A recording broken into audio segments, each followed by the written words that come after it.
আলাইকুম সবাইকে স্বাগতম জানাচ্ছি আবারও মাইক্রোসফট ওয়ার্ডের দ্বিতীয় পার্টে। আমরা প্রথম পার্টে দেখেছিলাম মাইক্রোসফট ওয়ার্ড কি, মাইক্রোসফট ওয়ার্ডের পরিচিতি, অর্থাৎ মাইক্রোসফট ওয়ার্ডের কোন অপশনগুলোকে কি কি বলা হয় এগুলো। তো আমরা আজকে দেখব মাইক্রোসফট ওয়ার্ড ফাইল কিভাবে সেভ করতে হয়, কিভাবে ফাইলটার নাম চেঞ্জ করতে হয় এবং সেভ অ্যাজ করতে হয় ইত্যাদি বিষয়গুলো দেখব। তো আমরা শুরু করছি আজকের ভিডিও। আমাদের প্রথম পর্বে দেখা হয়েছিল এই পর্যন্ত। এখন আমরা যদি এই ফাইলটাকে আমরা সেভ করতে চাই তাহলে কি করতে পারি, ফাইল থেকে যদি সেভে যায়, সেভে যাওয়ার পরে দেখেন এখানে অপশন আসছে। তো আমরা ফাইলটা কোন জায়গায় সেভ করব সেটা আমাদের আগে লোকেশনটা ঠিক করে নিতে হবে। তো আমরা যদি কম্পিউটারের যে কোনো একটা হার্ড ড্রাইভে সেভ করতে চাই তাহলে সেই ড্রাইভটি সিলেক্ট করে দিতে হবে, অথবা আমরা যদি ডেস্কটপে সেভ করতে চাই তাহলে এখান থেকে ব্রাউজ থেকে আমরা এই যে ডেস্কটপ ক্লিক করলাম, দেন এই ডেস্কটপের উপরে আমরা এই ফাইলটা সেভ করতে পারি। তো আমরা এই জায়গায় ফাইলটা নাম দিতে পারি, ফাইলের নেম দিতে হবে। মনে করেন যে আমাদের সেকেন্ড ক্লাস, এটা যেন আমরা লিখলাম সেকেন্ড ক্লাস। তো এরপরে আমরা যদি সেভ ক্লিক করি তাহলে আমাদের ফাইলটা সেভ হয়ে গেল। আবার অনেক সময় একই ফাইল দুইবার সেভ করা লাগে বা একটু চেঞ্জ করে আরেকটা ফাইলে সেভ করতে হয়, সেক্ষেত্রে কি করতে পারি, আমরা ফাইল থেকে আমরা সেভে ক্লিক করলে কিন্তু ওই একই ফাইলে সেভ হয়ে যাবে, আর সেভ অ্যাজ করলে আলাদা আরেকটা ফাইলে আমরা তৈরি করতে পারবো।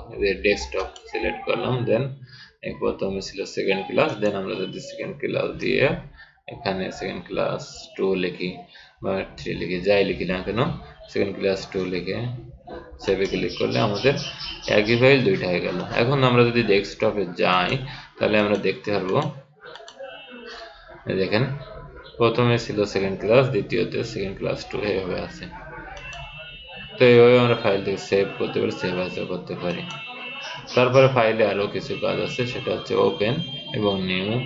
প্রথমে আছে নিউতে ক্লিক করলে আমাদের নতুন একটা ফাইল তৈরি হবে। এই যে নিউতে ক্লিক করলাম, তারপরে আমরা যদি ব্ল্যাঙ্ক ডকুমেন্টে ক্লিক করি আমাদের নতুন একটা ফাইল তৈরি হবে। আর যদি ফাইল তারপরে যাই ওপেনে ক্লিক করলে কোনো একটা ছবি বা কোনো ডকুমেন্ট যদি আমরা মাইক্রোসফট ওয়ার্ডে নিয়ে আসতে চাই, সেক্ষেত্রে ওপেনে ক্লিক করলে আমাদের দেখাবে কি আনতে যাচ্ছি, বা কোনো একটা ফাইল ওপেন করতে পারি, অন্য কোনো ফাইল। তো আমরা মনে করেন যে প্রথমে যে সেকেন্ড ক্লাসটা ছিল এই ফাইলটা ওপেন করব, তাহলে এখানে ক্লিক করলাম, প্রথম সেকেন্ড ক্লাস এই ফাইলটা ওপেন হয়ে গেছে। এই ছিল আমাদের ফাইলের কাজ আপাতত আমরা দেখতে পাচ্ছি। এরপরে আমরা দেখব হোম ট্যাবের কিছু কাজ দেখব আজকে। তো প্রথমে আছে কাট, কপি, পেস্ট আর ফরম্যাট প্রিন্টার, অর্থাৎ ক্লিপবোর্ড টুল গ্রুপের কাজটা আমরা দেখে আজকে ক্লাস শেষ করব। তো ক্লিপবোর্ড টুল গ্রুপে কি কি কাজ আছে, ক্লিপবোর্ড টুল গ্রুপে প্রথমে দেখতে পাচ্ছেন কাট, কপি, তারপর পেস্ট আর ফরম্যাট প্রিন্টার। কোনটার কি কাজ আমরা প্রথমে জেনে নিই। কাটের কাজ হচ্ছে কোনো একটা জিনিস হুবহু সে জায়গা থেকে মুভ করে অন্য জায়গায় নিয়ে যাওয়া, আর কপির কাজও ঠিক একই রকম, কোন একটা জিনিস হুবহু আরেক জায়গায় নিয়ে যাওয়া। কিন্তু পার্থক্য হচ্ছে কাট করলে সেই জিনিসটা আর পূর্বের জায়গায় থাকে না, আর কপি করলে পূর্বের জায়গায়ও থাকবে, পরে যে জায়গায় নিয়ে যাবো সে জায়গায় থাকবে। এবং এই যে কাট কপি করলাম, কাট কপি করে যে আমাদের প্রয়োগ করতে হবে, এটার প্রয়োগের কাজ হচ্ছে পেস্ট। আর ফরম্যাট প্রিন্টের কাজ হচ্ছে কোনো একটা ডিজাইন হুবহু আর একটা লেখার উপরে প্রয়োগ করা। তো আমরা প্র্যাকটিক্যালি দেখি জিনিসগুলো, তাহলে আরো বুঝতে সুবিধা হবে।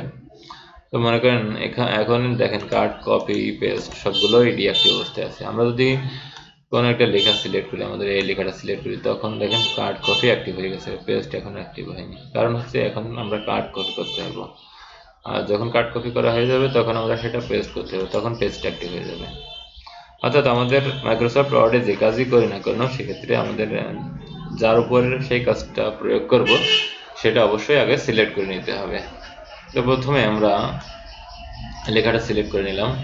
এখন দেখেন প্রথমে আমরা কাট দেখি, কাট করলে এখন এই লেখাটা আর পূর্বের জায়গায় নাই। এখন যদি পেস্ট করি, এই পেস্টের যে আইকন, এই আইকনে আমরা ক্লিক করব। এখানে ক্লিক করলে কিন্তু হবে না, অনেকগুলো অপশন আসবে। তো আমরা এই পেস্টের আইকনে ক্লিক করব, তাহলে যতবার পেস্ট আইকনে ক্লিক করব ততবার আমাদের পেস্ট হবে।